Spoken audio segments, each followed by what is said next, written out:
Hello guys! Hello Virgo! Welcome dito sa aking channel Virgo. This is general reading, so I hope na makaresonate kayo dito. This is general reading, love and relationship reading para sa lahat ng Virgo. Tingnan natin. Year 2026 love life reading para sa lahat ng Virgo.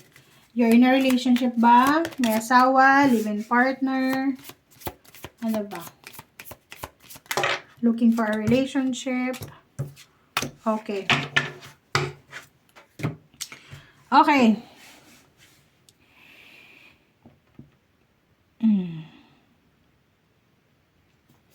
Dito muna tayo sa wishes fulfilled. Sa taong ito, sinasabi ng bara sa'yo, Virgo, na your wishes have been germinating. So, mayroon kang wini-wish sa love life mo na posibleng tinatrabaho na ngayon ng universe. Okay? So, halimbawa, meron ka na ginawa sa past na pwedeng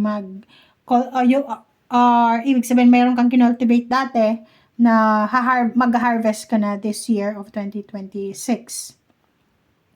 Be confident, okay?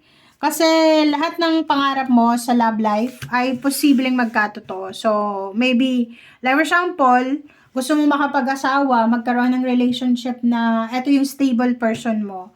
And you're working for it eh. Parang ini-enhance mo yung sarili mo, yung ugali mo, yung behavior mo, yung karakter mo. Sinasabi ng barahan na hindi ka mabibigo sa pinapangarap mo na love life kasi ginawa mo yung best mo. Okay. Breathe deeply. Dito sinasabi ng baraha sa'yo na kung meron man dito sa inyo na Virgo, na mayroon kang pinagdadaanan ng mga stressful na sitwasyon sa love life or sa family life, sinasabi ng baraha sa'yo na you need to find someone, hindi love life yung kailangan mong hanapin na, you need to find someone na matutulungan ka para makaalis ka sa sitwasyon na yan. Okay? Maghanap ka ng tao, like kaibigan, mentor, na matutulungan ka para ma-release mo ang sarili mo sa situation na yan. Next is gossip dims your glow. Mag-iingat ka this year of 2026. Mag-iingat ka kasi posibleng ikaw ay magiging subject ng chismis. Okay? So, posibleng ikaw yung magiging subject ng chismis or ikaw yung magiging chismosa na posibleng ikaw yung magdadala ng chismis sa ibang tao. So, you need to be careful. Maging careful ka, Virgo, na huwag kang makialam sa love life ng may love life. Huwag kang makikialam sa buhay ng may buhay para yung buhay mo wala ding makialam. Okay? Alright. So,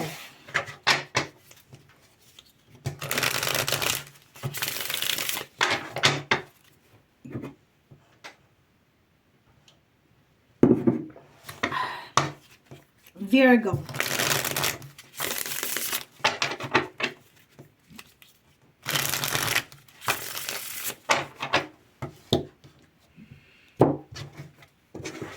Alright.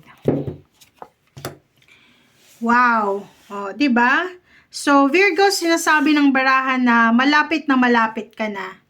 I don't know yung mga wini-wish mo sa love life, yung pinagpipray mo sa love life, but you're very close to getting your wish. So, sa love life mo, sinasabi na malapit mo na makuha yung mga wishes mo.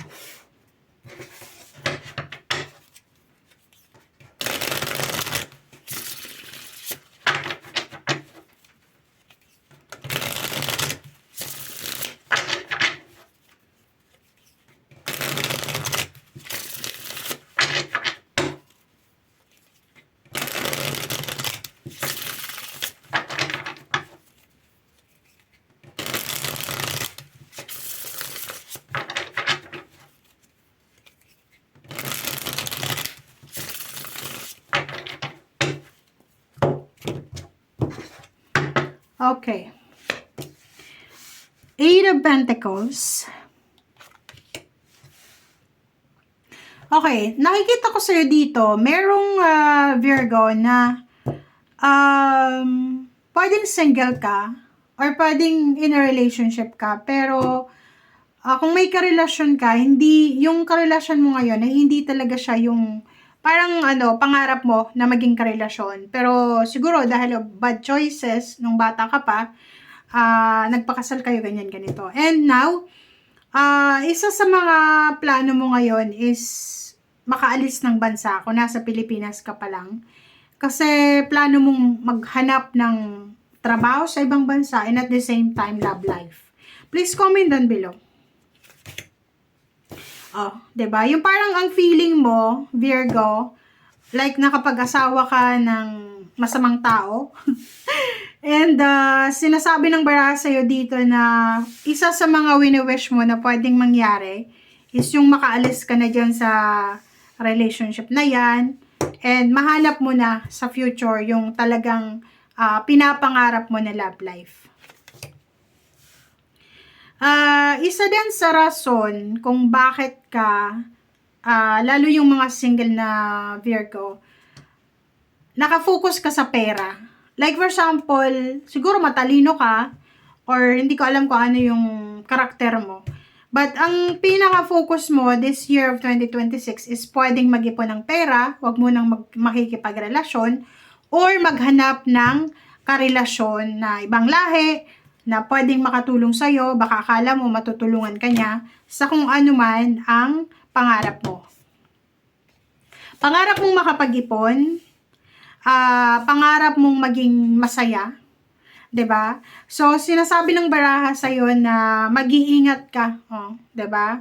Decision making 'to Meron ditong Virgo na ngayong taon, 'di ba? Naghahanap ka ng tao na posibleng makakatulong sa iyo para makaalis ka sa financial problems. Mabilis, gusto mo ng mabilis na pagbabago sa finances. Nakikita ko sa'yo dito na meron ditong Virgo na nasa ibang bansa na, pero siguro hindi ka pa masaya dyan. So, parang iniisip mo na mas magiging masaya ka kung makakapunta ka sa bansa na mas mayaman, mas improvise, ganyan, ganito. So, please comment down below if you are resonated.